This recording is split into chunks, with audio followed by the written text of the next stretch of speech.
Natural History Society were recording things, and they also founded the Wildlife Trust at the same time, which was an organisation with slightly different aims, and they were more keen on sort of helping to manage land and to acquire land. Now, of course, the Wildlife Trusts are a big organisation that owns substantial, nature reserves and so on.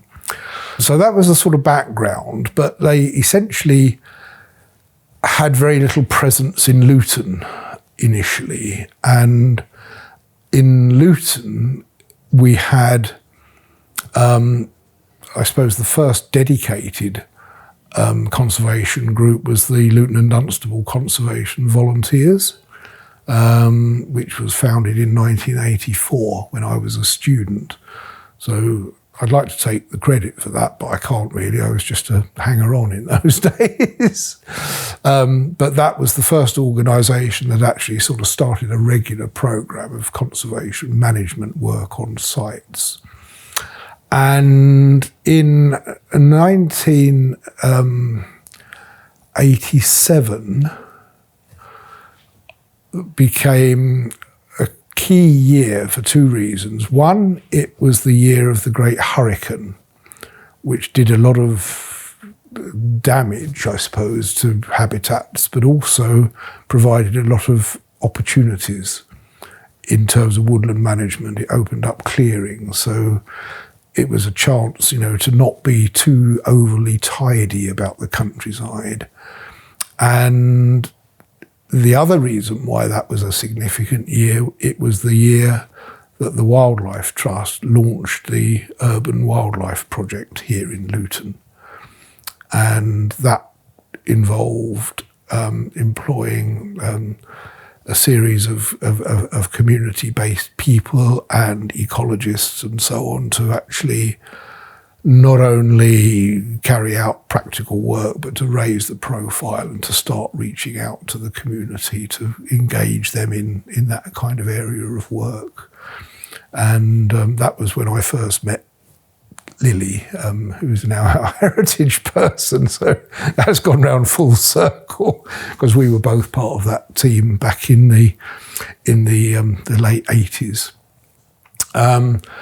And that was followed quite quickly by the council being told off by the old Nature Conservancy Council because they were letting their SSSIs deteriorate. And Leagrave Marsh was a SSSI, and that was actually denotified because they had felt that it was no longer up to scratch, so they struck it out. And they were told that the same would happen with Gallion Warden Hills unless the council pulled its finger out and got somebody in to help start managing this stuff. And that was when they used the development of the Bushmead estate to provide the John Dony Field Centre as a facility and a post for somebody to run that and start the council actually engaging directly in land management itself. So no longer relying on charities or community bodies. It first became a part of the mainstream as a result of that. And that person who they employed was me. So it shows a lamentable lack of ambition that I'm still here so much later on. But that's where it all began. And gradually, I suppose, as time went on, more people asked me to get involved in more sites. What can we do to improve wildlife here or whatever?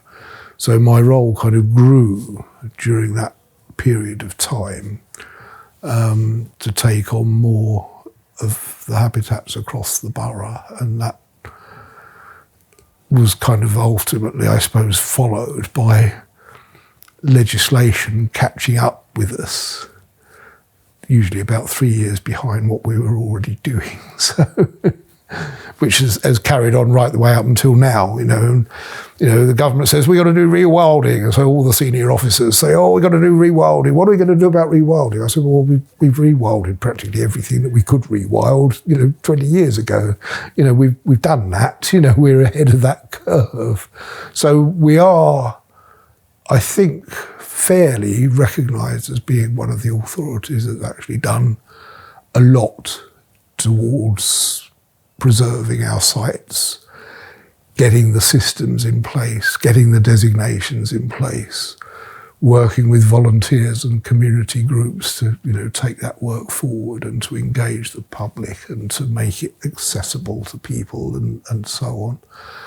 And working now with partners like the Wildlife Trust, and we've still got the Conservation Volunteers group still going after nearly 40 years. You know, that has been a very, very key role, really, that we've played in sort of delivering all that. And that's where we are now. It's become mainstream, and that's because the world has caught up with what we were already doing to a large extent.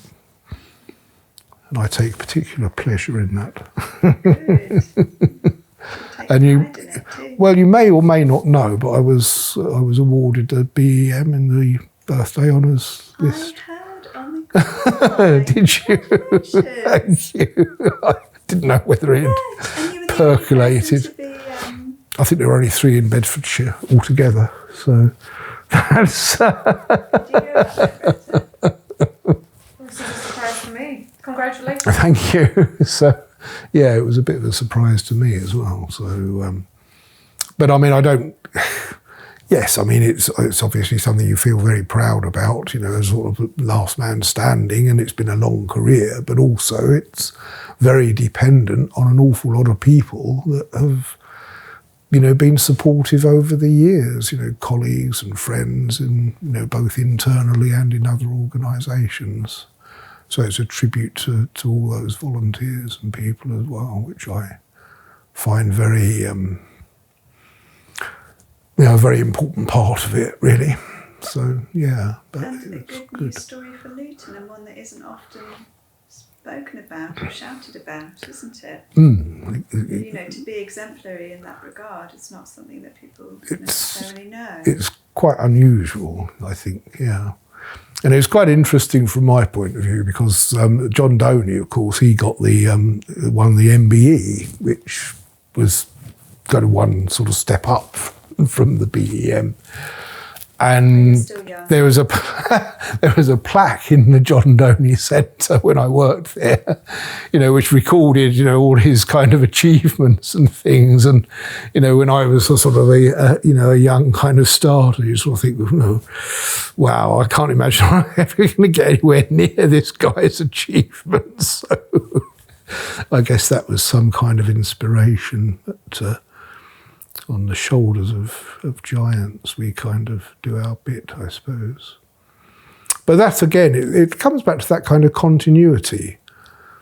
You know, I couldn't have achieved what I could have done without John Dony having done what he did. And he would have depended on previous generations of naturalists and, you know, the old gentleman naturalists, and they were very often, you know, churchmen and people like that who, you know, had these almost obsessional sorts of interests in plants or butterflies or whatever it happened to be that, you know, kind of made our knowledge in the amateur sector so enormous.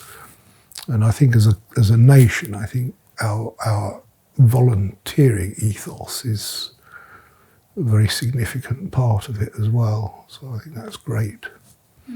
So it's not just for me, it's for everyone, really. But it's nice anyway.